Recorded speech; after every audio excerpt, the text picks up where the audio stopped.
Hey gamers, 3D action platformers are basically pure nostalgia with a hook. Jump, dash, fight enemies, die, repeat. It sounds dumb on paper, but that's exactly what makes it addictive. Some games are chill but insanely satisfying, while others will have you ready to throw your controller because one tiny mistake can ruin everything. So in this video, we're counting down 23 3D action platformer games that you should play. Alright then, without further ado, let's get started.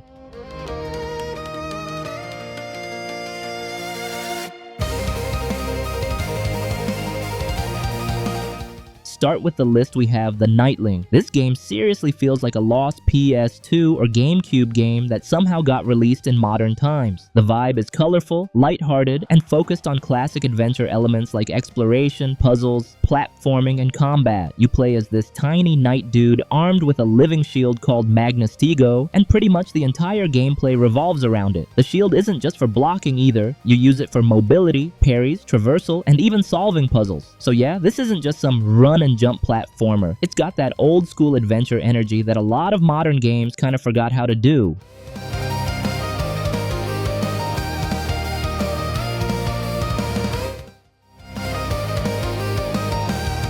Next, Pac-Man World 2 Re-PAC is the kind of remake that actually understands why people loved the original in the first place. It still feels like a classic PS2 era 3D platformer, and honestly, that's exactly why it works so well. One thing I really liked is how the game doesn't let you cheese every obstacle. The challenges feel intentionally designed to be played properly, which makes the platforming more satisfying. The boss fights are also more varied compared to the original, even if some of them drag on a bit too long and get annoying when you have to retry from the start. Thankfully, the exploration, costume challenges, and collectibles keep the replay value fun.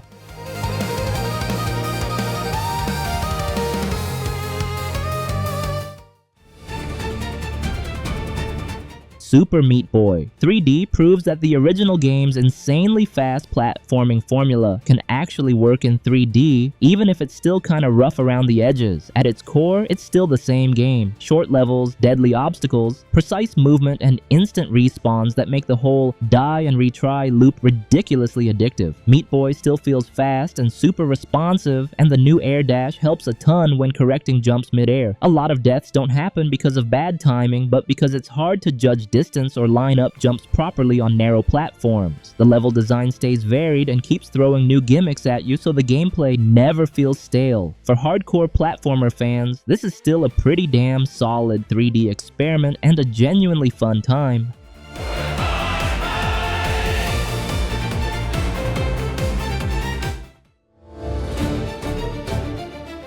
Disney epic Mickey Rebrushed somehow manages to make a 2010 Wii game feel modern again without losing what made it special in the first place. The visuals look great, Mickey feels way better to control, and the paint and thinner mechanic is still the main thing that makes the game stand out. You can create platforms with paint or erase parts of the world with thinner to open new paths and find collectibles. It gives the platforming a more unique feel compared to most other 3D platformers. The remake also adds sprinting, dashing, and a ground pound, so Mickey doesn't feel as stiff as he did on the Wii. The camera feels much better now too. And yup, if you're into classic 3D platformers with unique Disney vibe, epic Mickey Rebrushed is worth to play.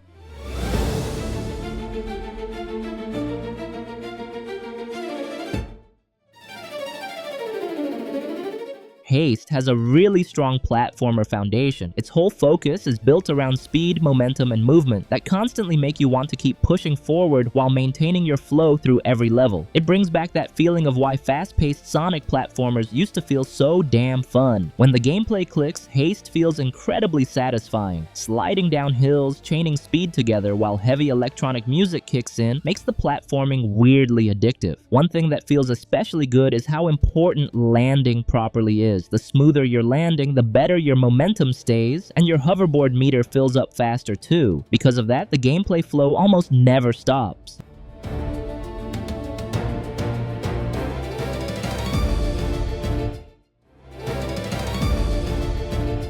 Crash Bandicoot 4 It's About Time is a modern sequel that actually keeps the classic Crash identity intact. The gameplay is still fast precision platforming packed with obstacles, but now it feels way more varied thanks to the quantum masks that constantly change how each level plays. You've got gravity switching mechanics, time-slowing powers, and fast-paced sections that make the platforming feel way more creative than the previous trilogy. The level design is easily the strongest part of the game. Almost every stage throws in a different gimmick or pacing style, so the gameplay rarely feels repetitive. There's rail grinding, wall running, chase sequences, and speed-heavy obstacle sections that really test your reflexes. Characters like Tana, Dingodile, and Cortex also help keep things fresh, even if getting used to their movement can be a bit annoying at first. Even though the game is still challenging, it feels way less punishing than some older Crash games, since checkpoints and Aku Aku assists show up more often when you keep screwing up.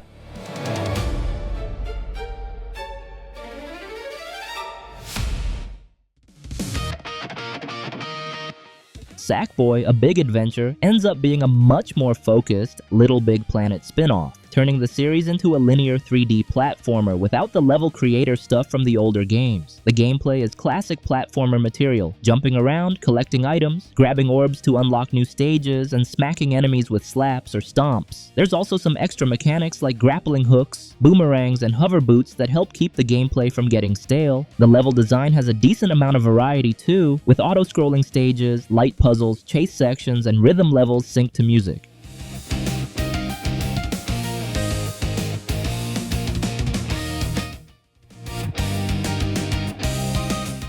Spyro Reignited Trilogy is a remake that actually understands why people loved these classic platformers in the first place, while making everything feel more modern and fun to play today. Spyro's movement feels smooth as hell, gliding, charging, and jumping still have that classic feel, but now everything is way more responsive with animations that give Spyro a lot more personality. You will explore levels looking for gems, orbs, eggs, and other collectibles, while doing platforming sections and light puzzles. The level design across the trilogy still holds up really well because every world has its own memorable identity. The visual upgrade is easily the biggest improvement. The worlds look way more detailed and colorful, and the characters have much stronger personality compared to the old PS1 versions. The quality of life improvements also make the experience a lot more enjoyable. Modern analog controls, collectible tracking, and fast travel make backtracking feel way less annoying.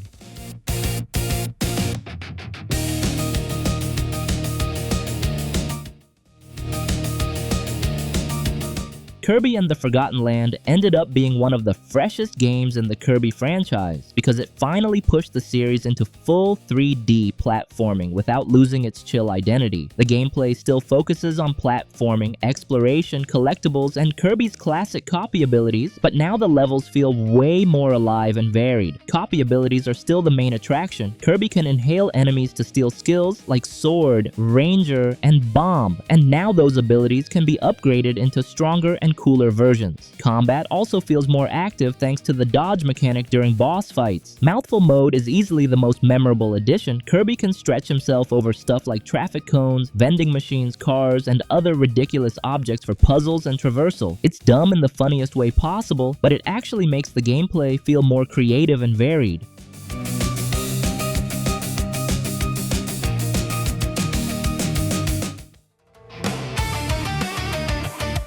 SpongeBob SquarePants Battle for Bikini Bottom is the kind of game that pulls you right back into childhood, but the longer you play, the more it hits that not every memory is worth reliving. The world in this game is surprisingly big for a platformer, with 15 levels pulling from iconic Bikini Bottom locations all the way to weirder spots like Kelp Forest and the Flying Dutchman's Graveyard. On the gameplay side, the foundation is still solid and fun, but there are noticeable technical issues like hit detection that doesn't always land right and respawn loading times that can start to drag. Collectibles like golden spatulas and Patrick's socks do push exploration nicely, though some of them are genuinely tricky to track down.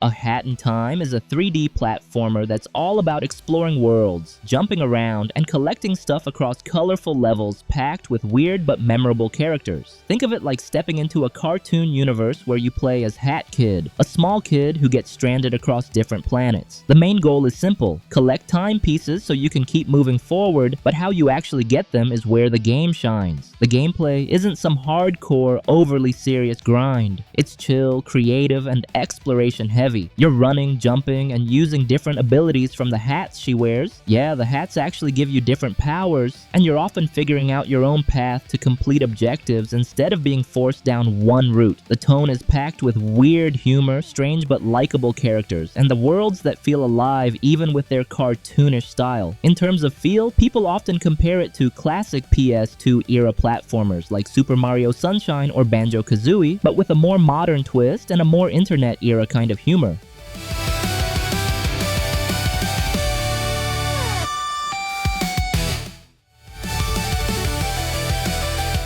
Sonic has always had a pretty up and down history, but Sonic Frontiers really feels like the moment Sega said, alright, we're doing something completely different. This isn't the Sonic from the old linear, fast-paced level design anymore. Now he's dropped into massive open zones you can roam around however you want, with barely any restrictions. You run, you jump, you just tear across the islands like there's no breaks at all, and at its best, it actually feels really damn good. Sonic's movement here is probably one of the most satisfying he's ever had in 3D. You don't just see the speed, you actually feel it, but the longer you play, the more obvious it gets that the game is still trying to figure itself out. Some parts hit really well, especially the combat and those huge Titan boss fights. But there are also moments where you're just sitting there thinking, why was this designed like this? It's not a polished game. It's more like a big experiment that sometimes lands, sometimes doesn't, but still keeps you hooked until the end.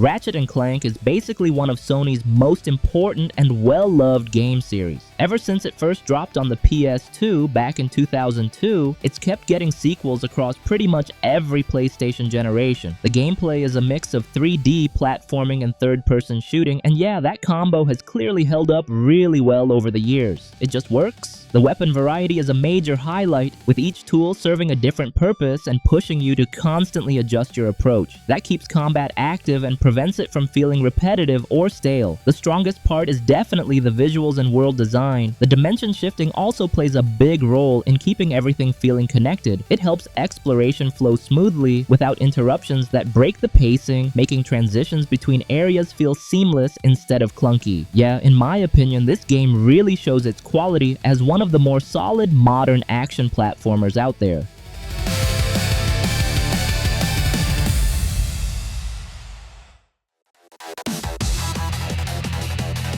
Chained Together is a 3D platformer where you have to work together with your friends to get through the challenges. The game looks kind of funny, but once you actually start playing, it quickly becomes clear it's designed to test your patience while playing with other people. Because you and the other players are connected by one long chain, so every movement affects everyone else. One small mistake can drag the whole team down at once. The level design is full of positioning and momentum traps. A lot of sections look safe, but end up being the main source of chaos. What makes the game interesting isn't the progression, but the human interaction. You end up laughing when everyone falls together, then a few seconds later arguing about who caused it. This is the kind of game that works better in short sessions, not long marathons, because it can get mentally draining pretty fast, even though it's still fun.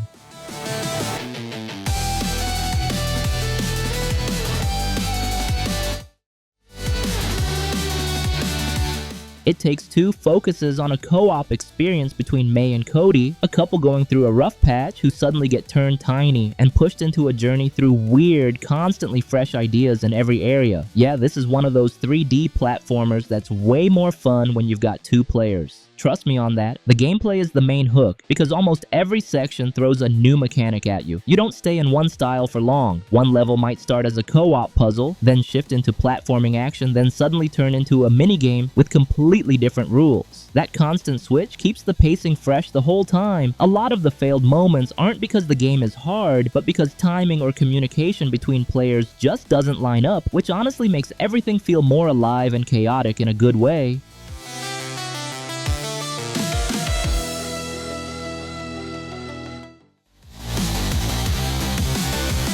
Banjo-Kazooie always gets compared to Mario 64, and honestly, yeah, that comparison makes total sense. The structure is basically the same: hub world, collectibles, open levels, and character abilities that expand as you progress. The difference is Rare went with a louder, more crowded approach. From the outside, it really just looks like another version of the same formula. Jump around, collect stuff, enter a new world, repeat. The gameplay mostly revolves around collecting jiggies, jinjos, and musical notes. Sometimes it feels satisfying, but other times it starts to feel repetitive depending on the level. Rare tries to cover that up with variety, mumbo transformations, new abilities, and random minigames that pop up out of nowhere. It's not better than Mario 64, but it has its own charm, and that's exactly why people still remember it today.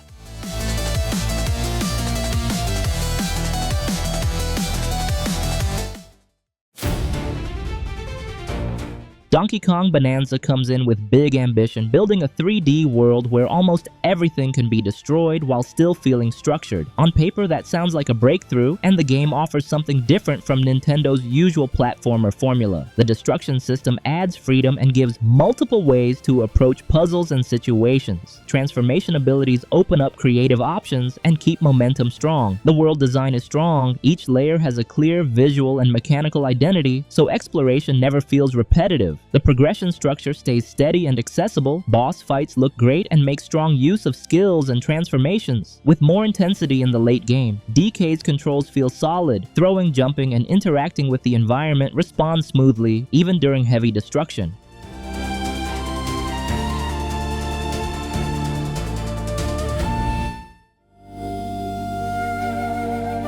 Split Fiction isn't a game trying to test you with brutal difficulty or deep systems. It's more focused on variety, teamwork, and a co-op experience that keeps shifting the whole time. From start to finish, it constantly changes pacing and gameplay style, and that's basically its main identity. The story follows two writers whose ideas get stolen by a tech company, with a bit of commentary on AI culture and how creativity gets exploited. The gameplay is strong in movement and pacing, built so players are always moving, always communicating, and constantly adjusting. There's barely any moment where things actually slow down. It's also super friendly for two players with different skill levels.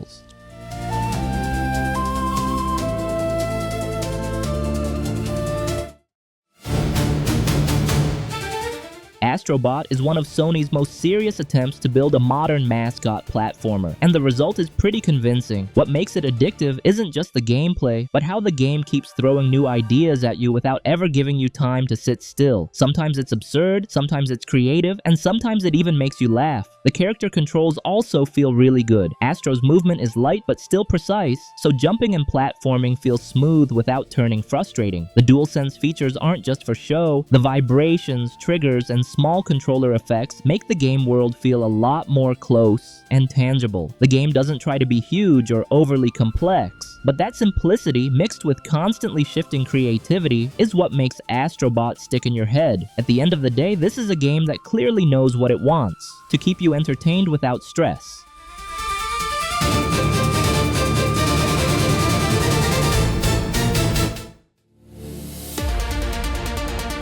Super Mario Odyssey is a 3D platformer that works for pretty much everyone, whether you're brand new to the controller or you've been following Mario for years. The controls feel tight and responsive, the level design is clean, and progression stays light without getting bogged down in unnecessary complexity. Cappy is the core system that keeps the gameplay fresh, letting Mario take over enemies and objects, which opens up more freedom for exploration and experimentation. Power moons are the main focus here. There are a lot of them, but they're placed smartly. Some are easy to grab, others push you to actually observe your surroundings instead of rushing through. The level design leans into freeform exploration rather than strict linear challenge. So if you're into 100% completion runs, this game can take a long time without feeling repetitive. The game also slips in classic Mario references. Those green pipes that drop you into 8-bit sections aren't just nostalgia, they're Nintendo reminding you where it all started.